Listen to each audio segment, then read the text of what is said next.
Welcome in, everyone, and this is it. It all comes down to this for the PS4 and a Tier 4 playoffs. This is the finals. We are here now. I am Chipmunk alongside Korbic today, and this is going to be a very interesting match between Tactical Throwing, the 1 seed, versus Oasis, the 2 seed. Did we? I lost audio there. I'm not sure if that was if that's a good thing or a bad thing. But we are definitely looking for a pretty good matchup today, Chipmunk. I will be honest. Both of these teams, right? Second place, first place, 10-0 on both sides of the ball. One map in terms of their map differential difference, a 24 versus a. I can't quite remember what the other one. I think is 24 versus 23. So there you go, math. But yeah, an absolute kind of corker setup between the two of them. These are some solid squads indeed. Well, that is just astounding numbers. And at some point, like where we're coming to now, one team has to lose, and we're looking at a more orthodox team with Oasis, but then Tactical Throwing, they're known for being a very unorthodox team in many of their play styles, so it's definitely going to be a clash of styles in this final matchup. Yeah, it's in the name, isn't it? I guess Tactical Throwing, right? It's a little bit different than your regular throwing. Tactical Throwing, applicable in a lot of different sports actually that involve throwing a ball, but in esports, perhaps a little bit of a different discussion at all. They did say in their team description, right, that they're their carry is the only one who isn't a one trick. So I think that's given us some expectations about how they're going to play. And I would really like to see them come out here and run some weird stuff and kind of keep us up with a bit of an interesting and different tempo. Yeah, and while this is reminiscent of a couple games I've casted for Shiva Academy, I know you've casted games for Avoided. So where on the games that Avoided win, how did they win with these unorthodox comps?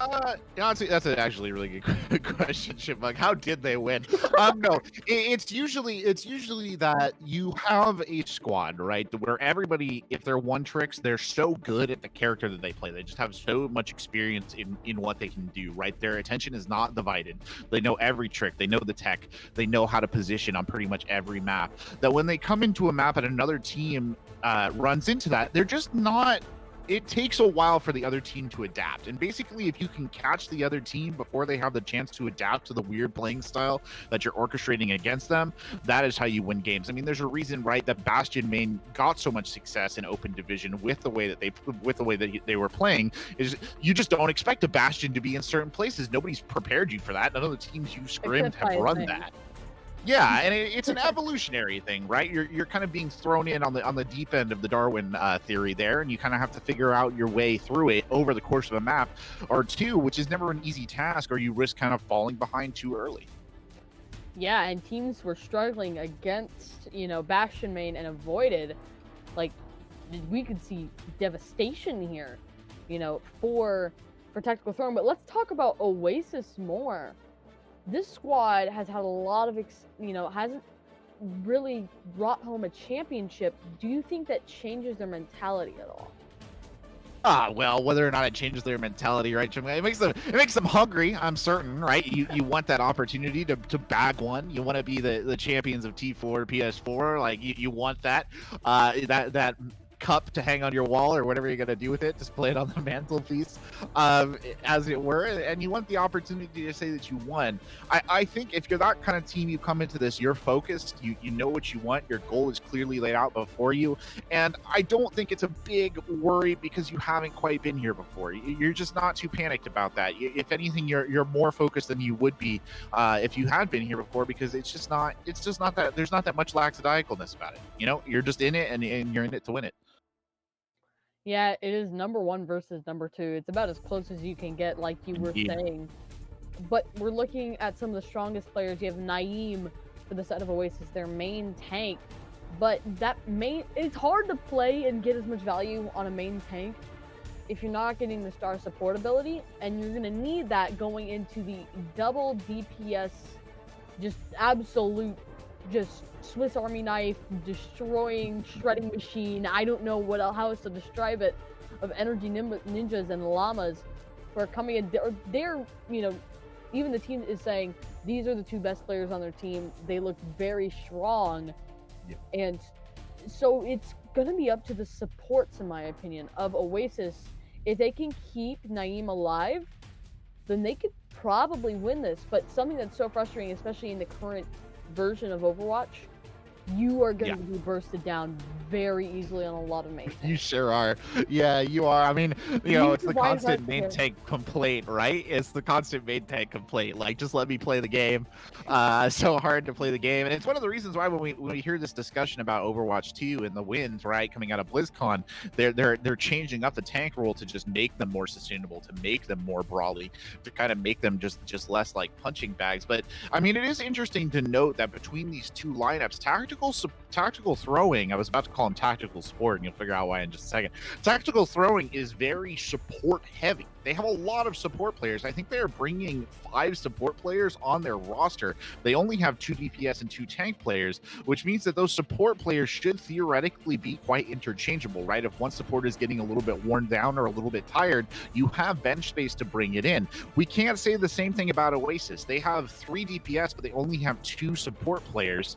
They're mostly tank and DPS heavy. That's going to put a lot of pressure on Lasaga and Bawinksi there to kind of carry the water here, as it were, and make sure that main tank is kind of preserved through whatever weirdness they run into on the side of tactical throwing.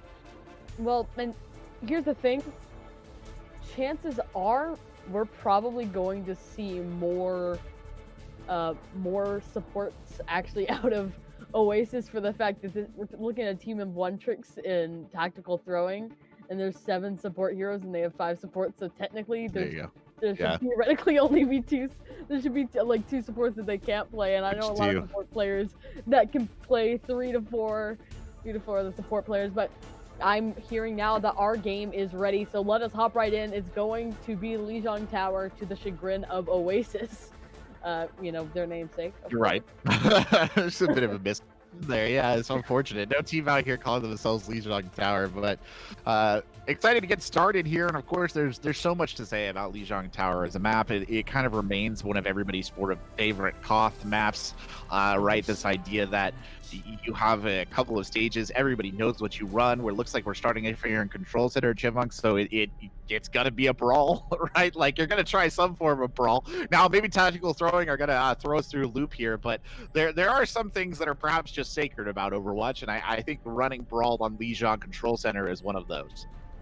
Yeah, agreed. Something else that is quite sacred, in my opinion, the Junkrat Symmetra combo, also very well known on this map. I mean, it seems that Llamas, and Llamas is going to be able to lock it down. Seems like that may be his one trick.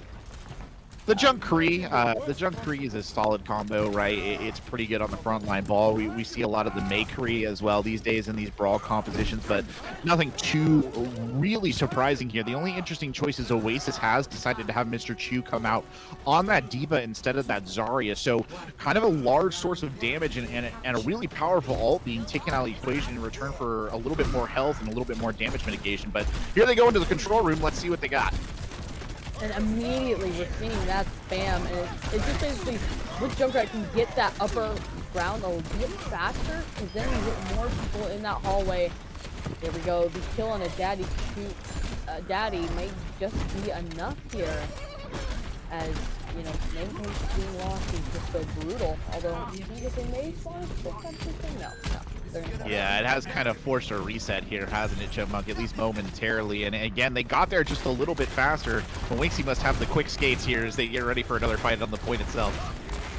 All right, there we go. The opening pick will be there. However, it'll be traded out. And now Energy Ninja's on the McCree. Now looking to take the lead. Can take out his counterpart. Manages to do so. Looking for a 4th, I believe, which is just crazy. God, I get it! Shoot him up, knock him down. And now this is gonna be a retake, still at least, for tactical throwing, as the kills are there. I think so. Yes, there we go. off, right? Sometimes the McCree just goes off. He kicks out on the flank, right? And he just starts racking up the kills, and that's what happened right there. The onus, I think, kind of on Mr. Chu there to be the one who reacts to that, right? And comes over and tries to negate at least some of what that McCree is doing. Unfortunately, it just wasn't there. And they have plenty of ults now to use on this defense as well. This should be something that they should be able to clean up relatively easy. Combos galore, a nice anti-nade early on, and the nano boost is on to Daddy. Gonna land the shatter only onto the diva and won't even do message. This will still be a fight win, as the diva gonna be taking on mech, Mr. Q gonna be stuck there. Okay, maybe don't. Okay, maybe don't emo right in front of the Junkrat's fam. Your Reinhardt just lost about 400 hit points of shield health right there as Mr. Chu resets the mech. I mean, I think the best part about this fight for tactical throwing was that they did not give up the Graviton Surge. They still have that in the pocket here. Now, obviously, getting it eaten is a danger, but should expect to see that any time now. Trying to fake it out to fake out the Graviton. Now Gekwe. Gekyo will be able to, sorry, on my part, as that's already 2 kills for Oasis into the fight. Llamas is going to take off Sunless, but doesn't seem to matter as Lord will actually still in the fire station. And you see kind of the value of that damage mitigation there coming out from Mr. Chu. Pickles definitely wanted to ult early in that fight. That was the choice du jour, right? Couldn't find the opportunity because the Diva Matrix was there. And then by the time that he finally got off, it was too little too late. But here comes the high noon from, I think, both sides right there. No, just one side. Energy Ninja is still holding onto it. And now the window is up, but we're going to see the fire strike, but we're going to see big fire strike plays. But the Graviton is eaten by Mr. Chu! And look at the kills rolling in for Oasis. It all fell down. Maybe we're seeing the Diva pick pan out. I mean, you know, it's a gamble, right? The idea that your Diva is going to be good enough or heads up enough to get those eats, and it seems like Mr. Chu is up to the challenge, and it is definitely making Pickles play a little bit more cautious. It's kind of problematic, too, in a way, right? This idea that you don't necessarily know what to do, but a tire in the pocket here might see that come out soon. Where's the Energy Ninjas? Now, not going to get any value there, and it seems like a rip tire trade will be in the order. The clean trade, just take it. No real benefit, no real loss. The flank shatter, just gonna do a little bit of a 360, a little bit of a dance after that massive shatter, although they're only gonna get 1 kill off of it. And the boost, 4th kill actually will kill Daddy, as it seems that Tactical Throwing finally gonna get some traction here as they're gonna capture the point. Well, tactical throwing certainly isn't making this easy to take away from them, I'll tell you that. Energy Ninja tried to kick out on the outside there. Unfortunately, I just did not have the previous success that he did. Got kind of beat down, but the rest of the team was able to kind of move up into the space that he created just by making that flank threat ever present. The sleep already on the guy too, but it's gonna be helped out there, but the shatter! Woohoo! Catching the Reinhardt, this is dance down for a second. Jedi gets canceled by a massive mortality field. Mr. Chu's Diva Bomb is gonna get 1. Graviton is out, and that will just continue getting kills. 3 for Mr. Chu in this fight. It's an absolute work of art. It's only Llama's left. Whoa! 3 kills! Gotta touch the point! On point now, Llama's trying to click the fight, but it's Lazaga! Oh, that was so brutal! Oh no! Oh, the 3-kill tire goes to waste! I mean, what can you do at that point in time, right? You got the tire in, you got the kill, you didn't clean up everybody on the point, and you have to drop in. I mean, if we're honest with ourselves, Chipmunk, the cracks that were exposed there had been established long ago in that fight.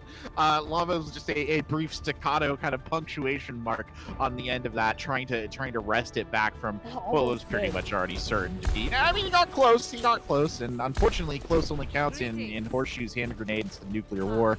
And we're not looking at that right now. Here, as we get ready to get started on Lijiang Gardens, we will of course be seeing the Pharah and the Echo both making an appearance, and then Llamas with the out of left field pick there of Torbjorn. Well, I wouldn't expect anything less than tactical throwing, though. As now we're gonna see a Pharah for Gaikyo. And here, I mean, speaking of nuclear, we've seen big plays from Mr. 2 with those Diva Bombs and helping to get value after the Diva Bombs as well. So it's seeming that was paying off on Oasis, not on Luzon's Tower Control Center, but not paying off here. No, not a very clean initial engage there from Oasis, mostly because Ward got slept, as we saw on camera, got kind of slept, caught out, brought down. There was just too much fire there, but Llama's turret taken out early on here is going to just clean her a little bit of space for GKU to use, and we'll see if they can turn that into some serious picks off the back of this Pharah. And now Sunless looking for some value, and the poke damage will be enough to take out Baseball Tree. But you know what? The fight isn't over, as though you are seeing a lot of rescue kills. These Llamas on the Torbjorn actually going to be nearly hard-pocketed by the Mercy, but now both of them falling pretty low health, and now Window going to be taken out as well. However, it seems like the recontest is there. Brigida's back on point to help counter and be Sunless. Now only at 10 health, going to be taken out there, as it's starting to look like this fight is going to turn around. It's just the ball, the deep. Well, now we're seeing the recontest here for Oasis. This is such a fast comp that when you think they can't recontest, they are. However, this is 60% already for tactical throwing. At this point, for tactical throwing, it seems like they're finally going to have to cut their losses and leave, but they got 70% off of when they recontested that. They used like 30. It was an amazing stall effort there, Chipmunk, by Llamas with that Torbjorn, had the healing, and then of course popped the armor ability right when he started to get low, and basically just sustained, even used his turret kind of as body cover there. Anything he could do to stay alive for longer on that point. By his Reinhardt time to get back in, and Daddy showed up, and it paid off in dividends. Gekyu in a little bit of trouble here. Just up in the air, and now it'll be Energy Ninja going in with a clone, and this could be devastating if used correctly. Just going to try to attack the Pharah, but the pocket is not even going to help. Big plays coming out for the side of tactical throwing. However, the resurrection is there, but once again, Daddy with the second kill in the fight for him. Continue to swing, as now Shatter online for him as well. So looking for a moment whenever there is a clustered up, area of people to just get a massive ultimate off of. We're going to see the pulse bomb possibly coming out multiple times, as we see Tracer duplicates often get tons of value. Now already built up another one, gonna throw it, not gonna get any value with that one either, not even gonna get one with the Tracer form at all, but it still seems that tactical throwing gonna win this fight, and now it's taking up to 75. I actually think that is an ultimate that they could have held on to be honest. I don't think they needed that to wrap up the fight, but I mean, they have 5 ults in the bank, so when you're that rich, just kind of start spending them. Gekyu needs to get something big with this barrage to start things off, maybe take some of these players off the board, otherwise we're going to see an ult fiesta right here. Well, ultimate fiesta we may see, as 2 ultimates for Oasis from the damage dealers are going to get lots of value, and the resurrection is there as well. However, counter res is there, but not without a cost. Llama's Molten Core gonna get one, and the ball. Oh no! You walk into it, and now Daddy has a chance on point. The Diva Bomb's not gonna do much against that shield. However, it's still even game here. It's 2 tanks versus a tank and a support, as is currently on the objective. Lazagna gonna try to run away, as now both tanks on the point for Oasis. The stalls coming in for both sides, as it's basically a full team versus a full team, but not anymore. Lord's going to be taken out, and the tracking for Pickles may be just too good, as now going to be forced off a point, and there we go. We're going to be going to a round 3 of Lijiang, to my personal favorite, Night Market. Oh, he had a beat there as well. That's so unfortunate that he didn't get a chance to use it to kind of extend that fight, but he just got forced off the point. I mean, again, it kind of went exactly how Oasis kind of wanted it to start. They came in, they got big picks, but they just weren't able to make it stick, right? The res came in, it got players back in the game. It was a great molten core there coming out from the Torbjorn as well. Llama's doing a good job, and unfortunately NB Sunless was just kind of caught looking by it, trapped in the lava, couldn't really get out. But now we come over to Night Market, and we will see Tactical Throwing is running the Symmetra Junkrat, as is semi-expected, but Gekyu going to stay on that Pharah, kind of the natural predator for Junkrats. Could make things a little bit difficult. The shot's already coming in. Although, kind of also the Pharah is kind of the natural predator for Center, so you never know. Although on this map, it's really hard to get inside of the objectives on Pharah. You have to kind of shoot through the windows, kind of threading the needle, so to speak. See if it gets any value, but already Lord gonna be taken out by Llama, so it's a good start. But they still need more value to win the fight, unless it seems that Oasis are gonna give it to him momentarily. Although I don't think this fight is quite over. Although Gekyu is going to be forced out. Gekyu, yes. Gekyu. Oh my gosh. No, it's a weird one. I'll give it that. He's not to insult the name, but a barrage. Oh, speaking of. Oh, Hurley! Gekyu! There we go. Gonna be able to take out one with a very, very early barrage. That's one of the fastest barrages I've seen casting. Although, will it even win the fight, as it's still not over. Although a lot of very low health targets here for Tactical Throwing. But they've ticked up now, and they're at least gonna get 35%. Lord being taken down very low, having to use the adaptive shield to survive. Is that a boop? Yes, it is! Lord trying to stay up there, but they're not even gonna win the fight! Oh no! Oh no, that was such a valiant effort there from Lord as well. He actually got back on, which allowed the Mercy to slingshot up. And then she dropped on. Yeah, it was a pretty nasty boot, but it was well recovered, but unfortunately, like you said, Chipmunk, the rest of the team was just dead. So it was a little bit of tech that unfortunately paid nothing, but we're getting right back in the action. They are wasting no time attacking. And now the trades already, but it seems like the Oasis is going to be coming out. Well, Oasis gonna get the resurrection, so even more coming out on top here. Duplication is there, and it's immediately gonna be taken out of, however, not for the price of eggs. It's going to be for the price of Llama's life here, as Gekyu has another barrage online. That is just ridiculous to even think about. Gonna use it right here, although once again, not gonna get as much value as preferred, only gonna get one. But that's not saying that he did nothing in this situation. Lord also going to get a boop elimination, and Mr. Chu is going to be resurrected. However, 2 kills may be a comeback time.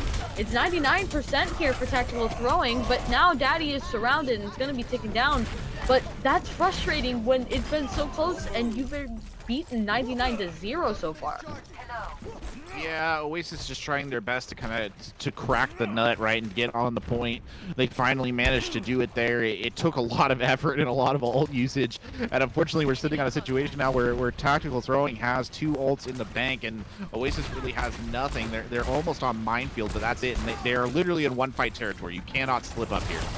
Yeah, this is it. Now Energy with the first duplicate of this round of Oasis of Lijiang Tower.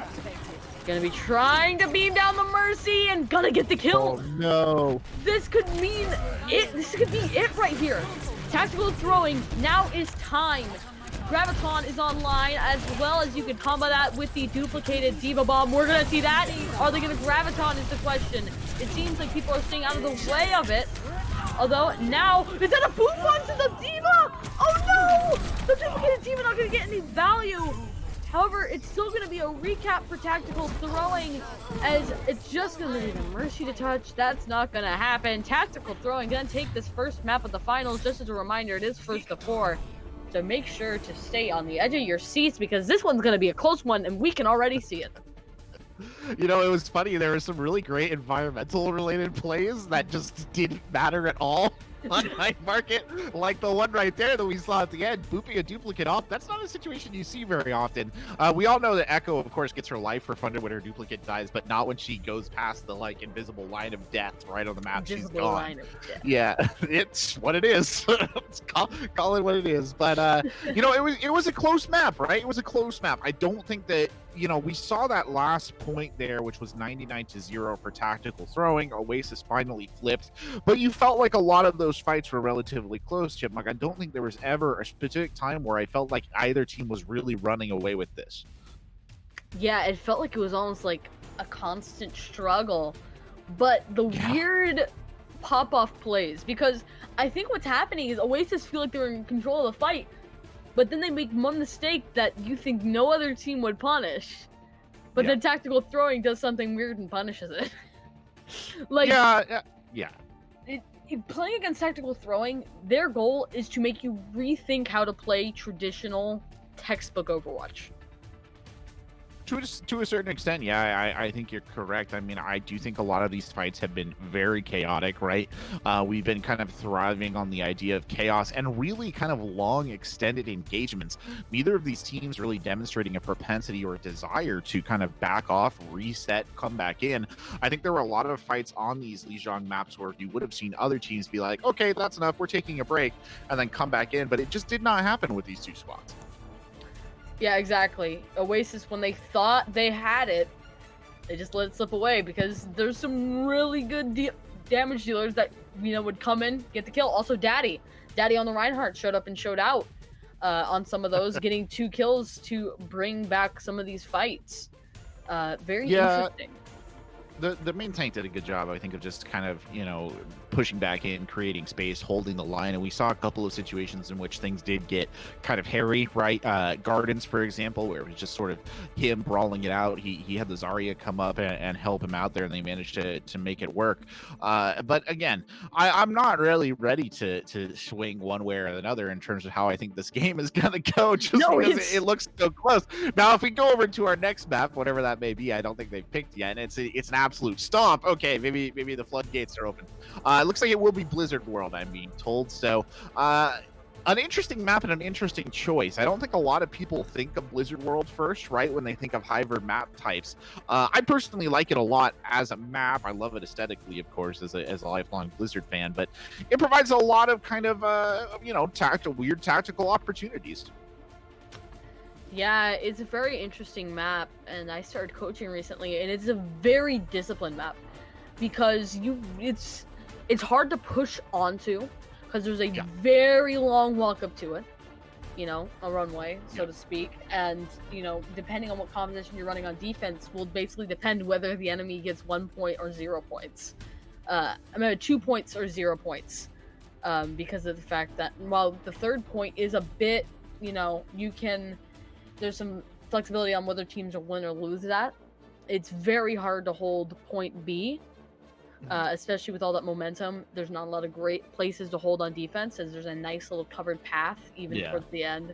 So, not many opportunities for the defense on point B. So you have to make sure to have a very strong defending composition, because of the fact that otherwise you're going to give up at least 2 points, chances are. Unless it's a very odd situation. Well, you're quite right, but I guess we'll see now if these teams have strong defensive compositions. We are ready to get started here and jump into Blizzard World. And like you were saying, Chip, like so many of these kind of hybrid maps, the second phase is so easily snowballed if teams don't play it right. The propensity for split spawns, the propensity for getting kind of put in the wrong positions and what have you, all play a major aspect there. We get a good first look from Pylon Terrace with the material fall right in the background. Fun Blizzard-related paraphernalia. Waiting for an actual Blizzard World. It's weirdly the kind of thing that I could almost see them doing if I'm being honest. Yeah, as a WoW player, I just need to see. I need a big, you know, WoW world. The Hell Scream? Yeah, the Hell Scream or whatever it was. I can't remember. There's map at the beginning. You can like look and see everything.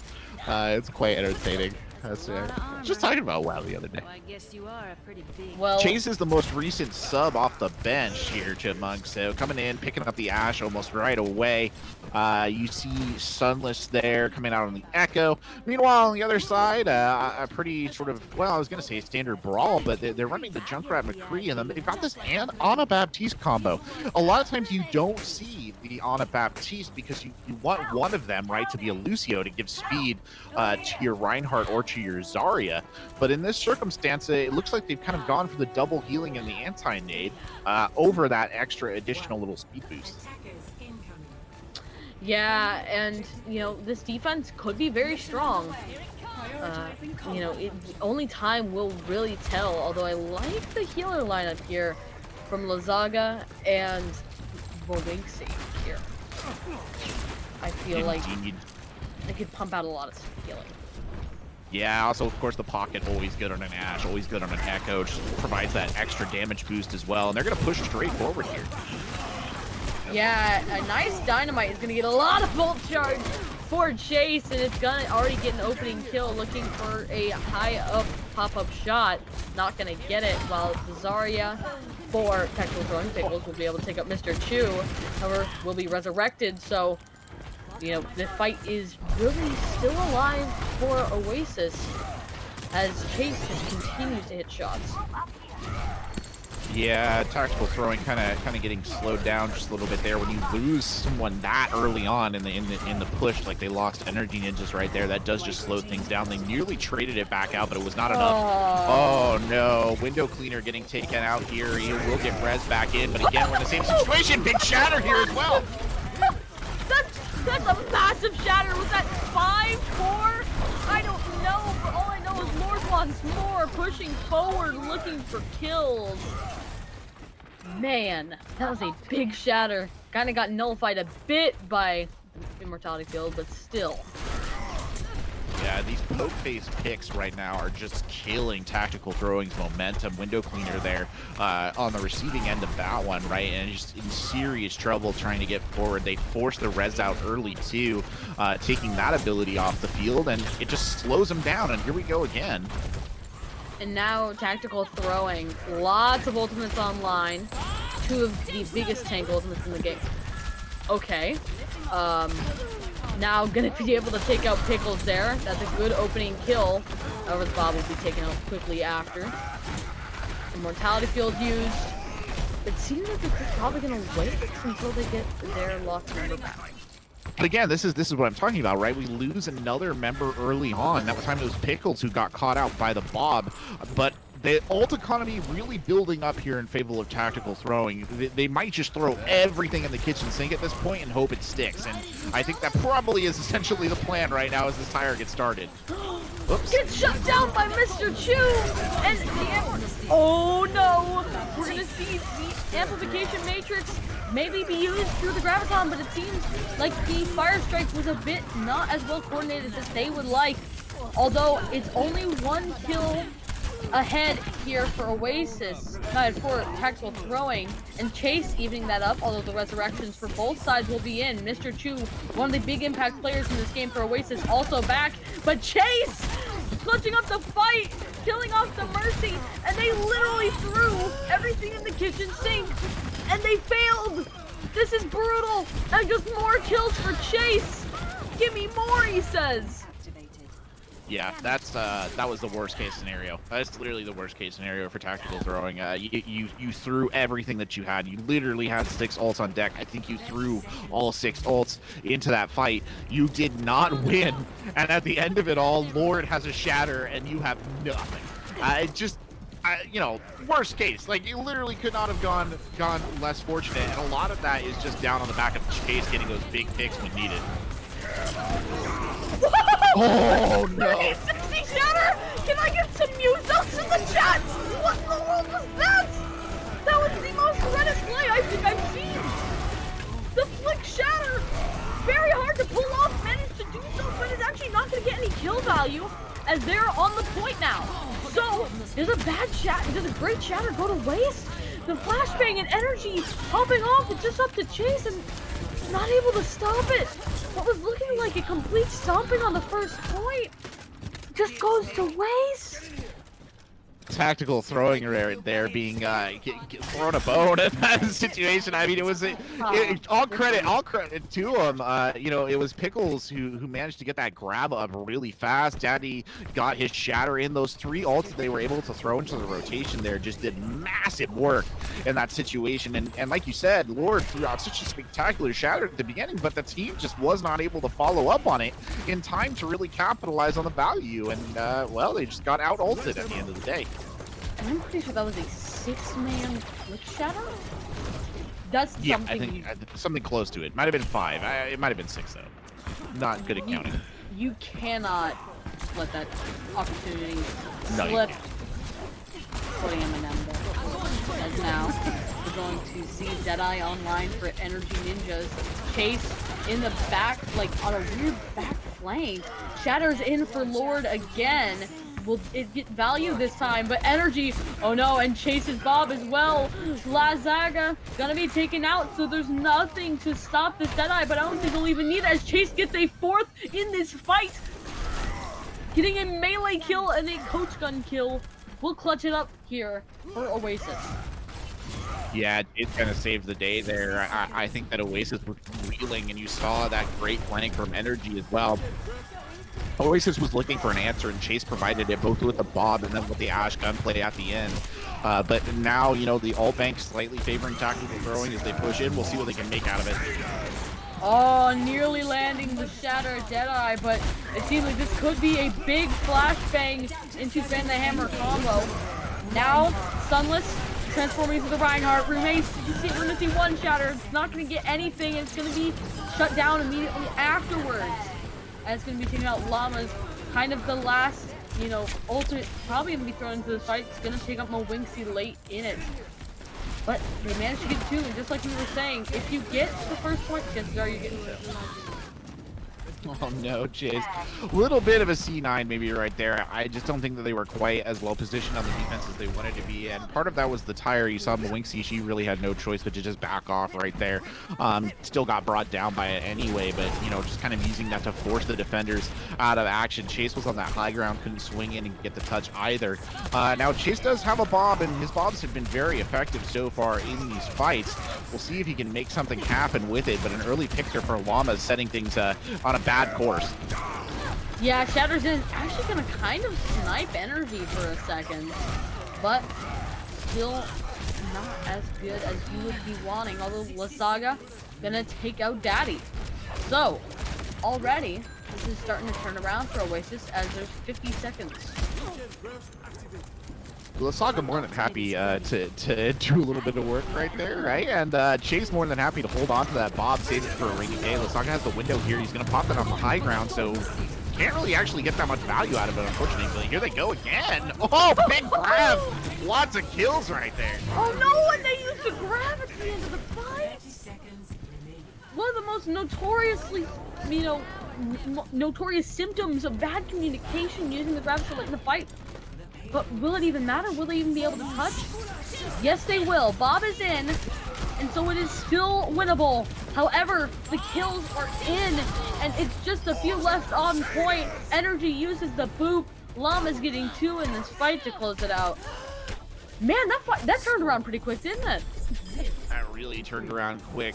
There are a couple of things that I think went slightly wrong there. One of them just being, and you know, all credit to him. I think I saw what Lasaga was trying to do with that window, right? It's this thing that you'll see a lot of really, you know, strong Baptiste players will pop the window primarily for themselves. They'll try and get some sort of off-angle pick. They'll go DPS for a few seconds there. They did that, but Lasaga was almost immediately forced to give up that high ground position because of the way that the grab was thrown in there. And then the rest of the team just kind of collapsed after that point in time. They didn't have anything to slow down the aggression of the push. And then once you get back to these doors here, Chipmunk, on this 3rd point, well, that's a hard point to come out of, right? Like, that is a hard point to come out of. And you know, it was a great effort to get the Bob out to contest the point. But at the end of the day, when you're just relying on Bob to keep you in the game, right? It's you know, it's kind of it's a hope of a dream, right? Or a dream of a hope that you're going to be able to make something happen there, and it just did not manifest. What do you think Oasis has to do for their mentality right now? I mean, you know, it wasn't the worst thing that's ever happened. Like, you True. know, they get all 3 points, but with 11 seconds, so you didn't quite get them to overtime. I don't think you worry too much. I honestly, genuinely just think you get out here and you just, you know, keep beating the same path that you have, and just be a little bit more careful about your ult usage. You just can't be throwing stuff away. You can't kind of trying to be solo ult hero this. You need to be close. We're against a really good team where a lot of those things are just not going to fly like they would. But, oh, an early pick there on Chase in the poke phase, that could spell disaster, at least for this initial push.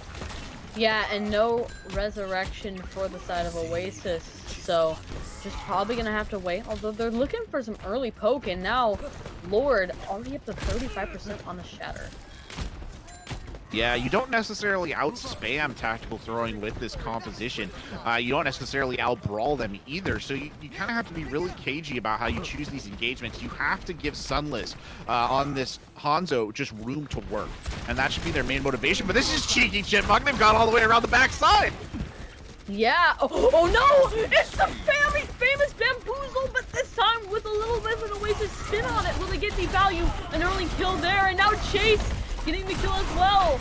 So as Oasis pushes forward, taking inspiration from the Los Angeles Gladiators as they cap this here. I was getting Surefour flashbacks there. I was there. I saw that live. I was too. Second row. Yeah. Oh wait. Oh, you were there live. Wow. Oh no, I was there. Yeah. I was physically there. Second row, third seat from the middle. I remember it quite distinctly because it blew my mind, blew everybody's mind in the arena. But yeah, sort of shades of that right there. Basically, instead of giving Sunless room to operate, they gave Chase room to operate, and you got kind of the same result, right? Chase came up, did miss that initial flashbang, but that's okay. We won't talk about that because he got kills on the other side, and that kind of opened up the door for Sunless just a little bit as well. And again, it's Chase on the free who's taking the off angles, trying to kind of set up some sort of play and just buy his team some room to move this card forward. You know, he's been popping off. Let the guy pop off, you know? Why not put him on these off angles if he continues playing like he has been? Seems like we're going to be putting Sunless on point. Mr. Chu, though, way behind on this grab charge. Maybe we see Sunless just throw in the dragon, as it's going to be a while to wait for that Zarya Graviton. They're going to use the Amplification Matrix to kind of force them away from peeking, although nice Dynamite might have countered that strategy at least. Llama's now in the back line looking for a kill. There we go, on to Sunless. Chase in the back line. This could be big.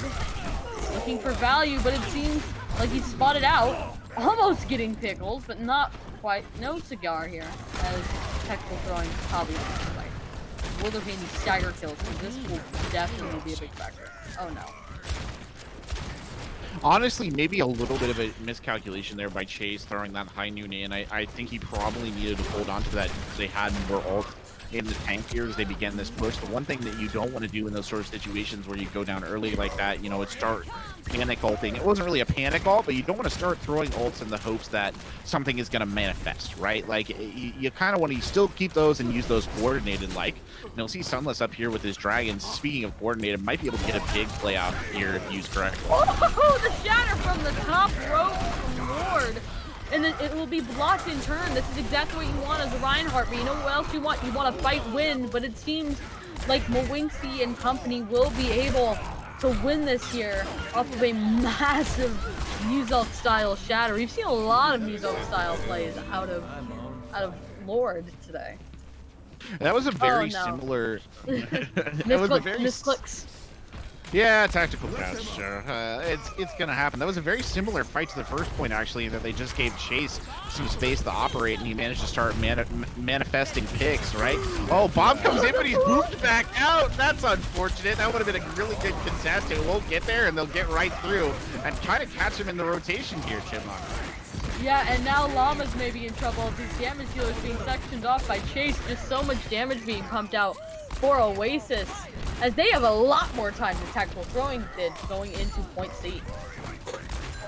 And you kind of have your formula now, at least how you crack these points open, right? You kind of just try and find Chase a flank and hope that heads start getting popped, and I think that was kind of what they were hoping for right there. Not as great or as easy of flanks as Llama's setting up for a secret tire.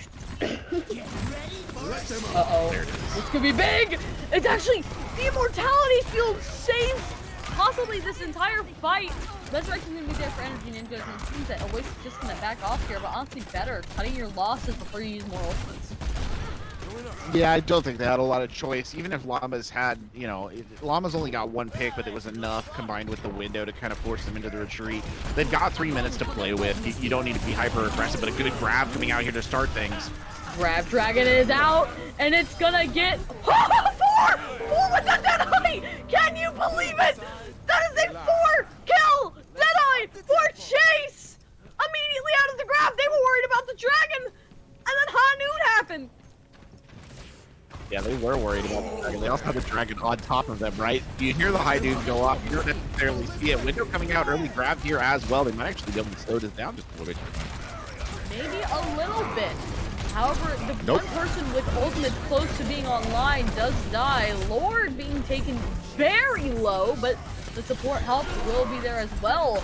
And they weren't boomed, they weren't tilted, because now they're going into this this next round with triple the time that tactical throwing had.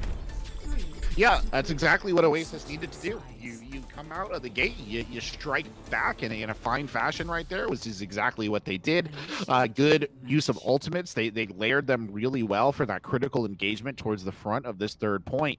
And once they kind of broke through there, they just kept going. The grab was thrown in by Pickles, who admittedly, I don't envy that choice, right? You hold on to that grab, you run the risk of dying, being sent back to the spawn, not even getting a chance to use it. You throw it out early and you run the risk that your team wasn't really able to follow up on it, which unfortunately is essentially what happened right there. He chucked it out, and the team, just the damage was not there to accommodate for that far forward grab, especially with the Baptiste window being put out there as well. Just kind of slowed the roll of the defenders to push forward. So now Oasis goes over to the defense. They have 2 minutes and 50 seconds on the time bank. Their opponents have a minute.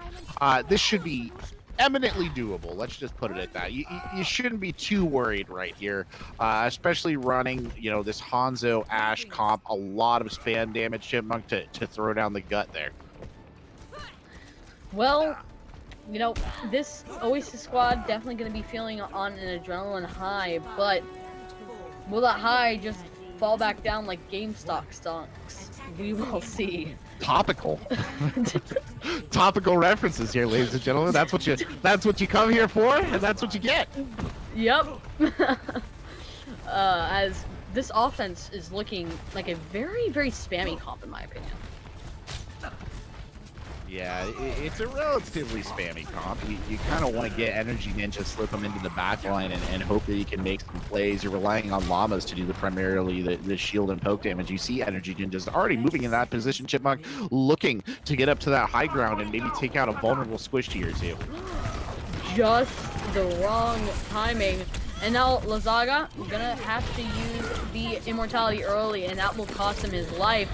Energy jumping into a whole host of Oasis players, while Chase will get the kill on the Llamas, but it's still definitely in control here for tactical throwing. Energy Ninja's back on the high ground, blinking all around. It seems like Chase is bamboozled as they manage to cap here. But how long will it take for some of these people to be staggered? Actually, not at all. And this fight is probably going to get back started any second now, as they're just going to be pushing. Yeah, they're going to be pushing straight back in here because they have to stop them here, but it's so hard to defend. This is their final choke, really, that they can hold quite strongly with high percentage choke. It's probably right here. Shatter Online for Lord. It's going to have to be another big one. You may see it. Gonna get slapped! Tries to use that Shatter again, but it seems that the pattern was just too strong. Daddy will continue rolling forward. A nice fire strike to close out the fight, although Chase does kill Energy. Now gonna get a second. This fight actually may not be over. Bob in the back line. Ana is very low. Will the kill be there? Maybe so. Yes. And now it's only the right look the point. The Shadow on the Mr. Chu gonna get value, and it's just Chase versus Daddy. And Chase will win it! Wow! Ah, Chase the hero of the hour, saves the day right there. Good Lord, if that Ashe had not been able to stop that, I think we would have been seeing a completion of the second point. But the Bob comes in, causes absolute havoc. They have to whip out the shotgun there to get the kill onto baseball, but they do, right? The shotgun comes out and takes the auto out of the equation, and then it was just a matter of pumping some shots into the Reinhardt there and going in for that final punch. But you know, it was a valiant effort by the attackers. I think they got probably a lot more value out of Energy Ninja's Tracer and Llama's Hanzo than they initially suspected they were going to get, and they got so much push there on the card. So kind of setting a bit of a tall order here for Oasis, but with 3 minutes in the time bank, Oasis has to feel at least slightly confident, right? 3 minutes, you can do this. No need to panic. It's not like we're going into this with 1 minute in the time bank. Yeah, agreed. Although where I am worried is that they got stopped. Tactical throwing got stopped at a place which is, once again, very hard to hold. And yeah, that is true.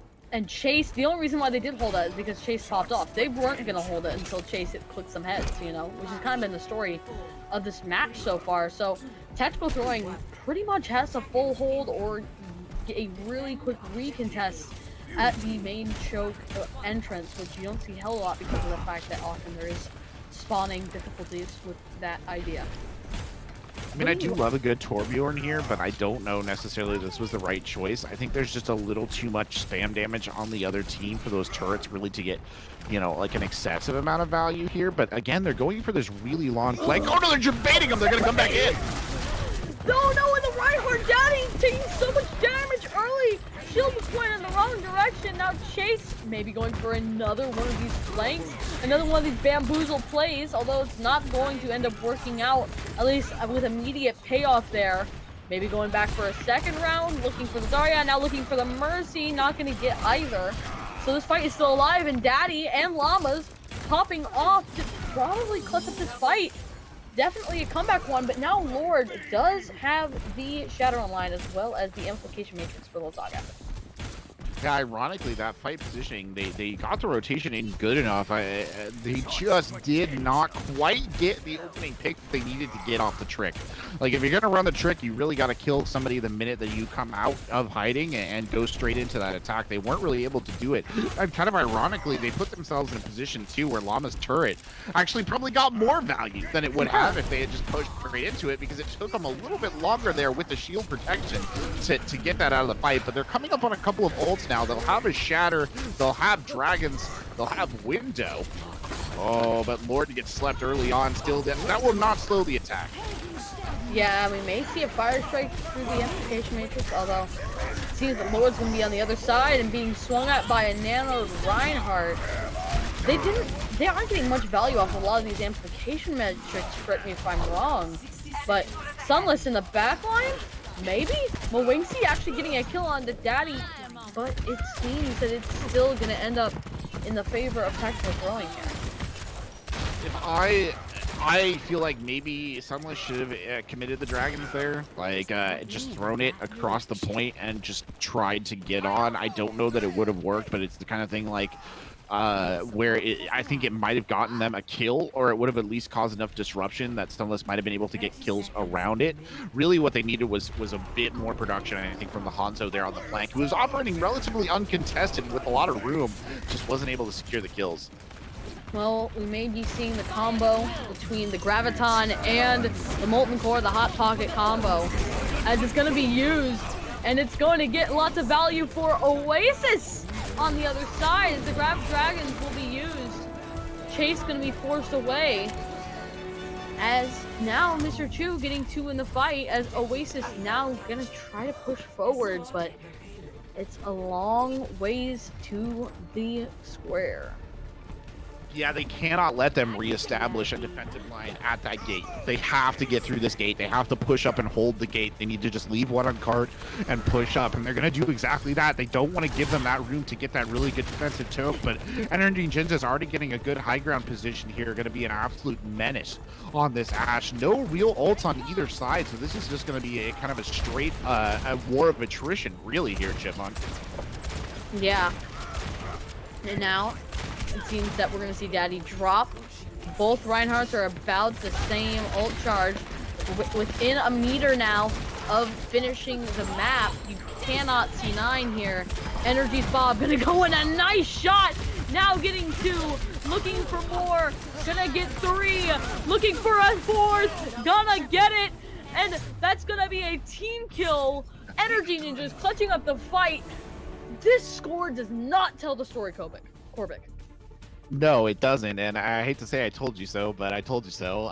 The Ash up there on the high ground, an absolute menace. Threw in the bomb, right? Knocked it up, got that beautiful shot onto the Lucio there when the knock-up happened, and then just kind of kept going, right? And this is the problem when you're forced in that situation where you have to stay on the cart.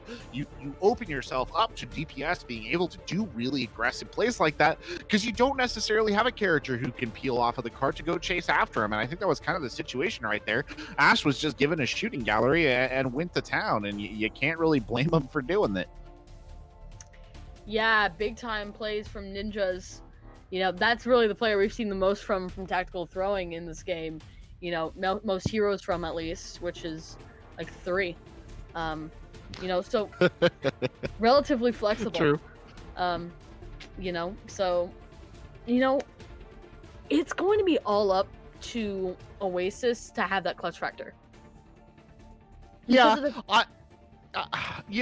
I think that's true. I mean, again, you said there the scoreline doesn't necessarily reflect these games, and I think that is very true. That was another really close match, right? Like, it was very much down to the wire. I think they got a little delayed at the end because, like you said, they did not have the clutch factor. They needed Sunless to kind of pop off on the Hanzo when space was provided, and it just did not really happen. The Dragons were not used effectively. They weren't able to get the big picks that they needed, so it took them about 3 minutes to take that first point, and then they were just in a dangerous situation in overtime pushing through. You know, I don't think that either side again has really shown a significant advantage. I easily could have seen tactical throwing losing that. And I think a couple of picks one way or another would have completely changed the tenor of that game. The picks just did not appear. Yeah, indeed. And, you know, Oasis, we see this with so many teams. The fact that they can't just get so close.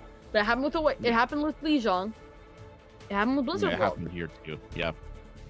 They were so close. They got the kills, but they just couldn't keep people alive. So